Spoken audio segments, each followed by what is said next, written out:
Hello बच्चों, welcome to my YouTube channel in your science teacher. बच्चों, last session में हम लोगों ने ये metal and non metal chapter शुरू किया था जो क्लास 10th का है।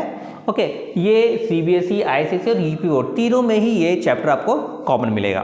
तो देखिए, उसी चैप्टर के क्रम में हम आज पढ़ेंगे मेटल एक्टिविटी सीरीज। ओके, तो चलते हैं टॉपिक पे। तो सबसे पहले हम ये जानते हैं कि मेटल एक्टिविटी सीरीज है क्या। तो metal activity series is a series of metals, यानी कि ये एक सीक्वेंस ऑफ मेटल्स है जिसमें अगर हम ऊपर से नीचे की तरफ जाते हैं तो मेटल्स की रिएक्टिविटी घटती जाती है।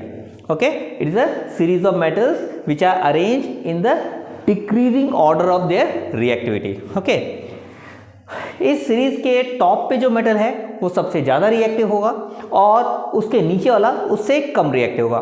तो इस लास्ट में आप देखेंगे इस रिएक्टिव सीरीज में प्लैटिनम है जो कि लीस्ट रिएक्टिव मेटल माना जाता है, और वहीं इसके टॉप पे है पोटेशियम जो कि मोस्ट रिएक्टिव मेटल माना जाता है। ओके, लेकिन इस मेटल एक्टिव सीरीज में आप हाइड्रोजन को भी देखेंगे।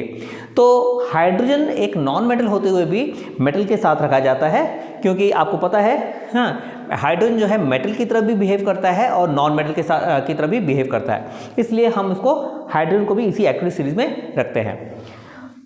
ओके, तो देखिए इसके जो मेन पॉइंट्स हैं, इस एक्टिविटी सीरीज के जो मेन पॉइंट्स हैं वो कुछ ऐसे हैं। सबसे पहले, the higher the position more will be the reactivity, यानी कि जो मेटल जितना ही ऊपर होगा वो उतना ही ज़्यादा रिएक्टिव होगा। ओके, सेकेंड है any metal can displace the metal lying below it, यानी कि इस एक्टिविटी सीरीज में जो मेटल ऊपर है वो अपने से नीचे मेटल्स को डिस्प्लेस कर सकता है उनके सॉल्ट सॉल्यूशन में से। ओके, जैसे कॉपर सल्फेट पे अगर हम जिंक डालते हैं तो कॉपर क्योंकि नीचे है और जिंक ऊपर है तो जिंक कॉपर को उसके सॉल्ट सॉल्यूशन में से डिस्प्लेस कर देगा। तो कॉपर सल्फेट का जो सॉल्यूशन होता है वो ब्लू कलर का होता है। अगर हम उसमें जिंक डालते हैं तो वो ब्लू से धीरे धीरे कलरलेस हो जाएगा और कॉपर हमें कॉपर को डिस्प्लेस कर देगा। नेक्स्ट है metals above hydrogen are more reactive और more electropositive while metals below hydrogen are less electropositive, यानी कि हाइड्रोजन से ऊपर वाले ज़्यादा इलेक्ट्रोपॉजिटिव है और हाइड्रोजन से नीचे वाले मेटल्स लेस इलेक्ट्रोपॉजिटिव हैं। आपको पता होगा इलेक्ट्रोपॉजिटिव मतलब जो जितनी आसानी से इलेक्ट्रॉन्स क्या करता है, लूज करता है। तो हाइड्रोजन के ऊपर वाले जो मेटल्स हैं वो जल्दी इलेक्ट्रॉन लूज करके इलेक्ट्रोपॉजिटिव बनाते हैं, हो जाते हैं, और हाइड्रोजन से नीचे जितने भी मेटल्स हैं वो जल्दी इलेक्ट्रॉन लूज नहीं करते, इसलिए वो लेस इलेक्ट्रोपॉजिटिव है। नेक्स्ट पॉइंट है oxides of metals like potassium, sodium, calcium, magnesium can not be reduce by hydrogen, carbon monoxide and carbon.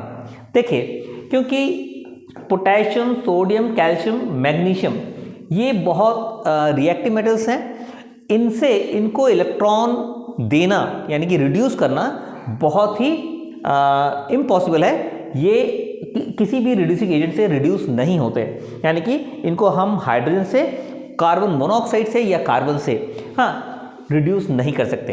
इनको हम अगर हमको इनका एक्सट्रैक्ट करना चाहते हैं तो इलेक्ट्रोलिसिस के द्वारा ही इनको एक्सट्रैक्ट किया जा सकता है।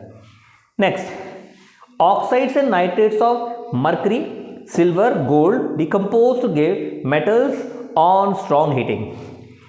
मर्करी, सिल्वर और गोल्ड, इन मेटल्स के जो ऑक्साइड्स हैं इनको हम स्ट्रांगली हीट करेंगे तो ये ऑक्सीजन से अलग हो जाते हैं और मेटल्स सेपरेट हो जाते हैं, यानी कि ये ज़्यादा रिएक्टिव नहीं होते। इनको हम थोड़ा स्ट्रांगली हीट कर दें तो ये अपने ऑक्साइड से अलग हो जाते हैं, ऑक्सीजन से अलग हो जाएंगे और हमें मेटल्स प्राप्त हो जाएंगे। Next, metals below copper do not crore easily. Copper के नीचे वाले जो मेटल्स हैं वो आसानी से करोड नहीं होते, यानी कि इनको जल्दी जंग नहीं लगता। तो आप देख सकते हैं प्लैटिनम और गोल्ड, ये इनके अंदर किसी तरह का कोरोजन नहीं होता है और इसीलिए इनकी चमक बरकरार रहती है। और हमारे जो ज्वेलरीज हैं वो मेनली सिल्वर, गोल्ड और प्लैटिनम की बनाई जाती हैं। ओके, तो ये है मेटल एक्टिव सीरीज। आपने समझा, इसको याद करने का एक तरीका भी है। केदारनाथ का माली जरा फीके पकाता है फीके पकाता है। केदारनाथ का माली आलू ज़रा फीके सा पकाता है। Okay, than copper mercury silver gold और प्लेटिनम, उसके नीचे कॉपर सिल्वर गोल्ड और प्लेटिनम तो है